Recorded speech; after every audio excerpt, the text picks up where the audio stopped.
бағдарламаның басты демеушісі Мола Порт.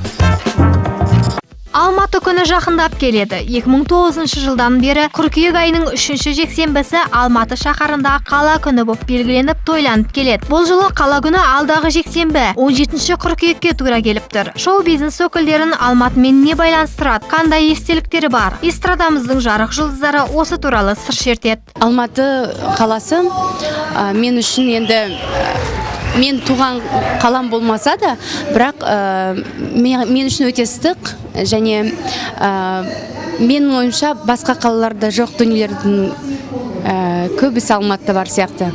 Нағыз сондай өнердің қайнаған ортасы деп айта аламын. Өйткені өнер нағыз қазақ эстрадасы осы Алматының өзінде көркейген, өскен.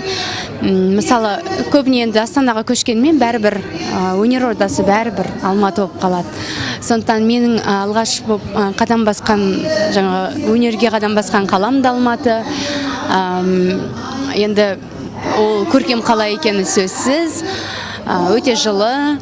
Мен бұл өңірде өмірімдегі барлық жақсылық осы Алматы қаласында болды деп айта аламын. Әйгерім Қалаубаева үшін ыстық қала екенін білдік. Енді Алматы сіз үшін несімен ерекше деген сұраққа жауап берсеңіз, Алматы жүрегіңізде ме? Енді Алматының туған күні болып тұрғаннан кейін бұндай нәрселер айтылуға болатын шығар.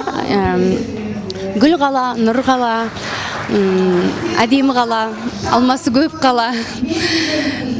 Алматыны енді басқа облыстардағы адамдар да көп мақтайды. Сендерде сондай қызық, Алматыда бәрі сондай жаңағы өмір қызып жатады. Тіптен кешкі серуенге де сондай кез келген уақытта шыға аласың дейді. Ол рас, өйткені бізде барлық жаңағы ыңғайластырылғанды. Жақында ғана квартетке айналған Аюми тобы үшін Алматының орны бөлек. Қыздардың ішінде жаңадан қосылған Назым ғана алматылық, ал қалған сұлулар үшін Алматы бәрібір ыстық екен. Үшеуміз біз Алматыныкі емеспіз. Мектепті бітіргеннен кейін бірден осы жерге көшіп келдік. Біздің топта Назым ғана Алматы қаласының коренная жительница деп айтсам болады.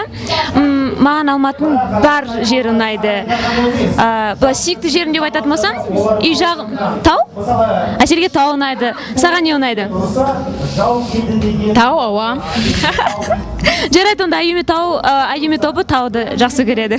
Осыдан 15 жыл бұрын Алматыға тұрақтаған әдеми басында әнші болмаймын деп келген екен. Ал ару Алматы өнер иесін өнер одасына салып кеп жіберген. Сүйікті қалама сол үшін де қарыздармын дейді әнші. Для меня, конечно, история связана с Алматой. Мен үшін әрине Алматының орны бөлек. Мен кішкентай әрі әдемі Ақтау қаласынан шығып, осында Алматыға оқуға түстім. Мені Алматымен байланыстыратын тарих осы жерден басталды. Әнші болмаймын деп басқа мамандыққа оқуға түскенмін. Сол 2003 жылы Алматы әншілік карьерамды бастап жіберді. Алматы жүректе, нағыз махаббаттың иесі. Қимас естеліктердің бәрі Алматымен байланысты. Әдеми келген жылдары Алматыға Диана Шарапова да қоныс аударған. Ару Алматы қаршадай қызды нағыз өнер иесі, сүйікті жары, аяулы ана етті. Өмірімнің бір бөлшегі болған Алматының орны қашанда бөлек дейді Шарапова ханым. В город Алматы я переехала в 2003 году.